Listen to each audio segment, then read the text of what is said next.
नमस्ते। चलिए आज एक सफर पर चलते हैं, समय में बहुत पीछे। हम खोलने जा रहे हैं प्राचीन भारत के इतिहास की परतें। सोचिए, एक ऐसी कहानी जो लाखों साल पहले शुरू हुई और आज भी कहीं ना कहीं हमारी पहचान से जुड़ी हुई है।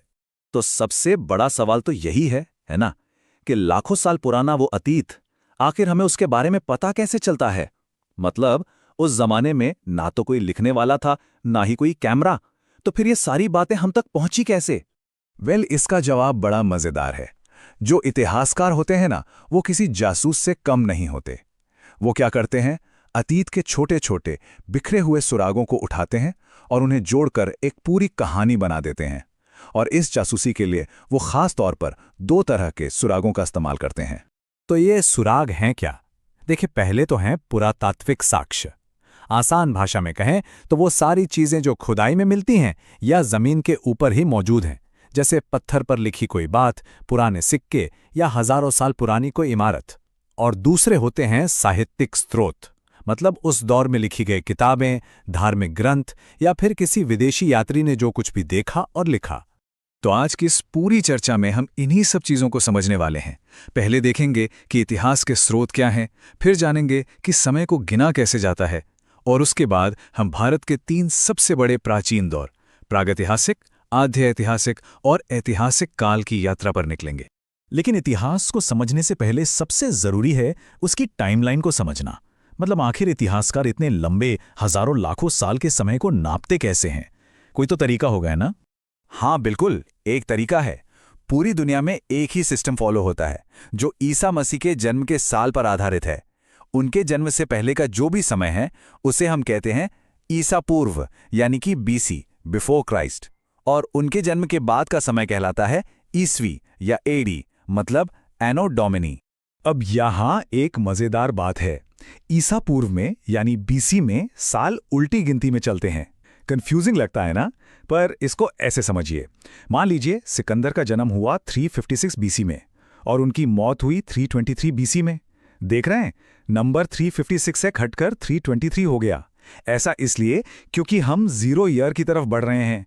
तो अब जब हमें ये टाइमलाइन समझ आ गई है, तो इसी के आधार पर इतिहासकार प्राचीन भारतीय इतिहास को मोटे तौर पर 3 बड़े हिस्सों में बांटते हैं। और ये जो बंटवारा है ना, ये एक बहुत ही सिंपल सी चीज पर टिका है। क्या उस जमाने के लोगों ने कुछ लिखा था या नहीं? क्या हमारे पास कोई रिटन रिकॉर्ड है? चलिए अब शुरू करते हैं हमारे सबसे पहले और सबसे लंबे सफर से, प्रागैतिहासिक काल। ये वो जमाना था जब इंसान लिखना पढ़ना नहीं जानता था। तो फिर हमें इनके बारे में पता कैसे चलता है? बस उन्हीं चीजों से जो वो पीछे छोड़ गए, जैसे कि पत्थर के औजार, गुफाओं के अंदर बनी हुई पेंटिंग्स और खुदाई में मिले कंकाल और जीवाश्म। भले ये दौर बहुत लंबा था, पर इसमें इंसान ने धीरे धीरे बहुत तरक्की की। सबसे पहले पूरा पाषाण काल में औजार बहुत ही बेडौल और मोटे होते थे, पर तभी आग की खोज हुई, जो एक तरह की क्रांति थी। फिर आया मध्य पाषाण काल, जिसमें औजार छोटे और नुकीले होने लगे और जानवरों को पालतू बनाना शुरू हुआ।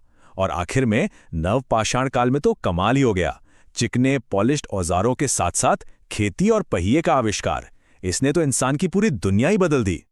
पत्थर के युग से निकलकर अब हम एक बड़े ही रहस्यमयी दौर में कदम रखते हैं, आद्य ऐतिहासिक काल। ये दौर प्रागैतिहास और इतिहास के बीच का एक पुल है। और इसे पहेली क्यों कहते हैं? क्योंकि इस दौर के लोगों को लिखना तो आता था, हमें उनकी लिखी हुई चीजें मिली भी हैं, पर मजे की बात यह है कि आज तक हम उसे पढ़ ही नहीं पाए हैं। और इस पहेली का सबसे बड़ा, सबसे शानदार उदाहरण है हमारी हड़प्पा सभ्यता। जरा सोचकर देखिए, हजारों साल पहले वो लोग इतने जबरदस्त शहर बसा रहे थे जिनकी सड़कों और नालियों का सिस्टम आज के इंजीनियरों को भी सोचने पर मजबूर कर दे। लेकिन उनकी लिखी हुई भाषा, उनकी लिपि, वो आज भी एक राज है।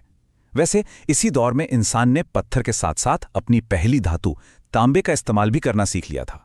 तो अब तक के धुंधलेके से निकलकर हम उस दौर में आते हैं जहां से इतिहास की तस्वीर एकदम साफ हो जाती है। यह है ऐतिहासिक काल, जो करीब 600 ईसा पूर्व से शुरू होता है। अब हमारे पास सिर्फ पत्थर और टूटे फूटे बर्तन नहीं, बल्कि लिखी हुई किताबें, ग्रंथ और ढेरों पुरातात्विक सबूत भी हैं। यहीं से शुरू होती है बड़े बड़े साम्राज्यों के बनने और मिटने की असली कहानी। ये दौर भी कई हिस्सों में बटा हुआ है।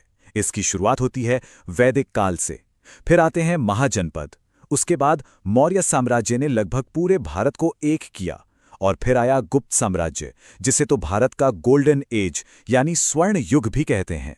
अगर वैदिक काल की बात करें तो ये वो समय था जब भारत की कई धार्मिक और सांस्कृतिक परंपराओं की जड़ें जमी। हमारे जो 4 वेद हैं उनकी रचना इसी दौरान हुई, और समाज में जो वर्ण व्यवस्था बनी उसका असर भी हमें आज तक देखने को मिलता है।